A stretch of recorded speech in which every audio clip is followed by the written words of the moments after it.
It's mainly designed for a trio or quad, and it comes equipped with a multitude of things. So it does come with 4 outer TCs, so you do have to build on a flattish surface. The reason I say flat is because, as you can see over here, if you just raise your foundations for the main base, the outer TC should be fine as long as there's only a little bit of an incline on the hill. This upkeep times 4 is how much the outers will be. And you can even expect it to be a little bit cheaper for the other 3. And I'll show you why here in a second. Because that outer TC is connected to these doors and shop fronts here, which I have leading into this kind of airlock thing.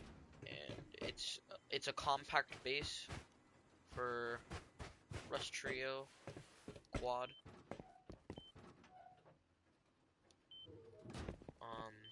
Mini Satori disconnectables, because most of the time that's what you would regularly use. The only problem with raising foundations is sometimes the jumps can be a little tricky, but if you hit them at the right thing like I did, then you can get on the foundations. See?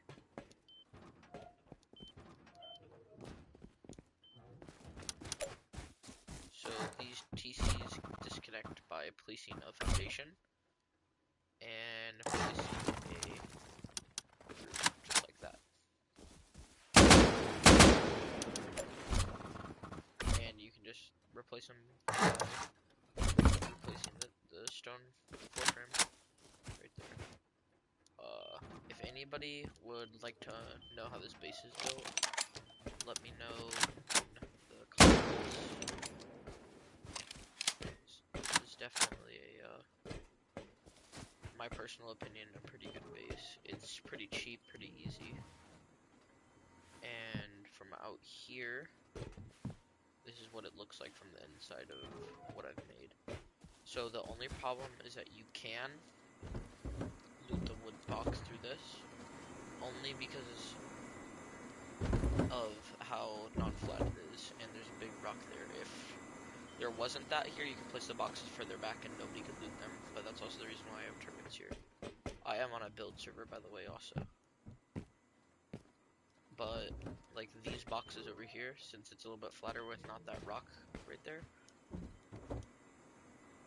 then you can place them a little further back. They're still accessible, but that's why the turrets are there. This box and this box are not accessible, though, from the gaps. So as we walk in here, we have our jump up.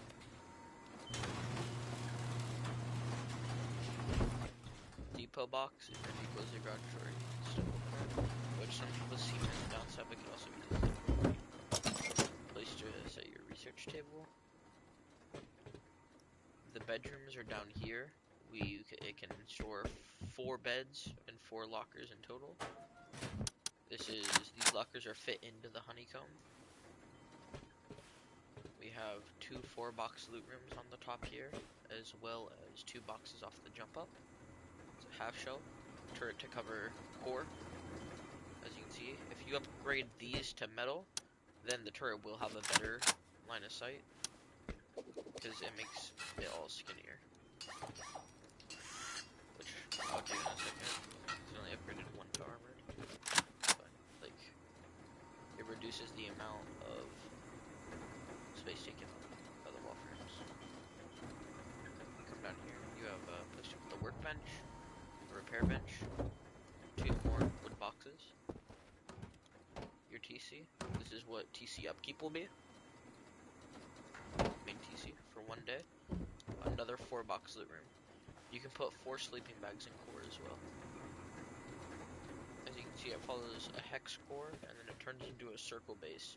But the bottom honeycomb is covering all of core. And then the honeycomb comes up into this.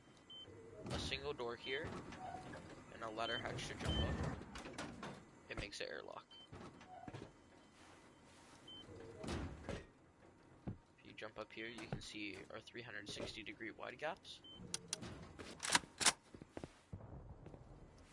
There, it goes all throughout 4 sides of this base.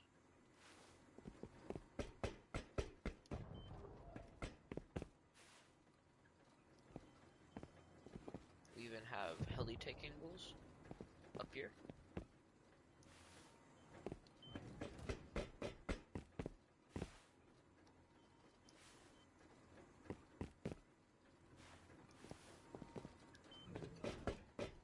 The battery is set right here in a pretty stable part of the base.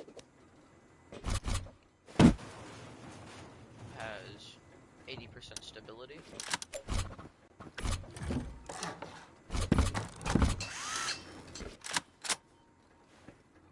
There is probably, I would say, exactly 8 turrets in the base, which of 1 windmill can power.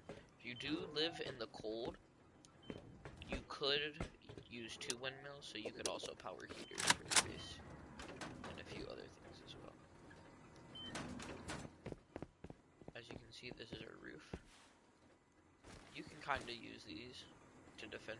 I would not recommend it, as they're not as good as the actual Widegaps themselves.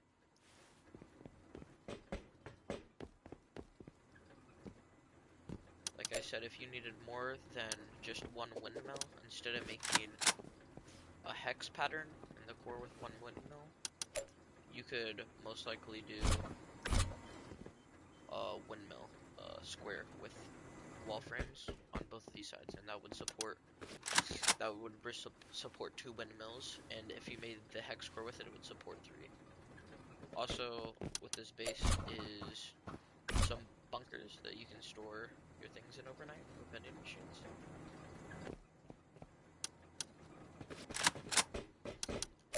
What you do is you come over to place a triangle right here. I did it on the wrong side. My apologies.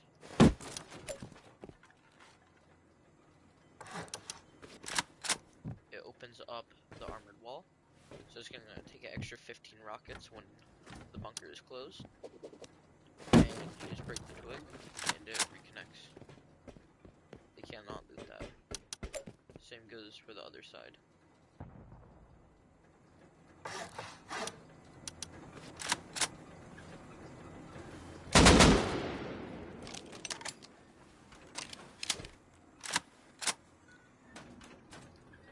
I have not connected all the electricity.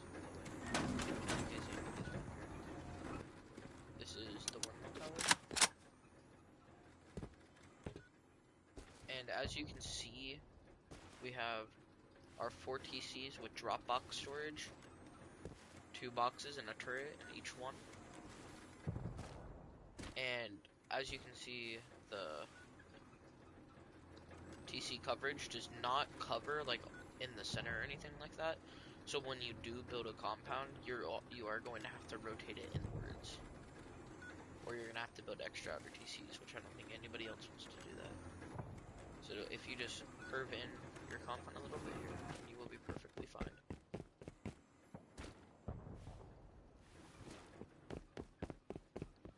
And even on shooting floor, you're equipped with 2 more 4-box loot rooms,